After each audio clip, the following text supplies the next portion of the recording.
Saudi अरब के मारूफ कारोबारी Saudi शख्सियत शेख अहमद अल ज़हरानी की जानिब से पाकिस्तान की समाजी और सियासी शख्सियत मुबशर अफजल चीमा के एजाज़ में इशाइया दिया गया, जिसमें दीगर शख्सियात भी शरीक थे। तफसीलात के मुताबिक सऊदी अरब के अल ज़हरानी कबीले के सरबराह बिजनेसमैन शेख अहमद अल ज़हरानी के बेटे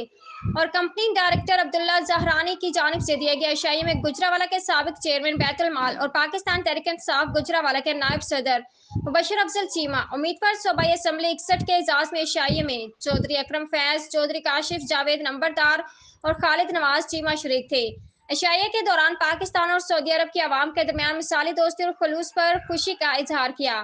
मुबशर अफजल चीमा का कहना था कि लाखों पाकिस्तानी सऊदी अरब में मुकीम हैं जो अपनी कारोबारी सरगर्मियों समेत अपने मुलाजमतों के जरिए जहां सऊदी अरब के तामीर और तरक्की में किरदार अदा कर रहे हैं, वहीं पाकिस्तान की भी बेहतर अंदाज में खिदमत का फरीजा अंजाम दे रहे हैं और हमारी हमेशा से यह कोशिश रही है कि पाक सऊदी ताल्लुकात को मजीद फरोग दिया जाए।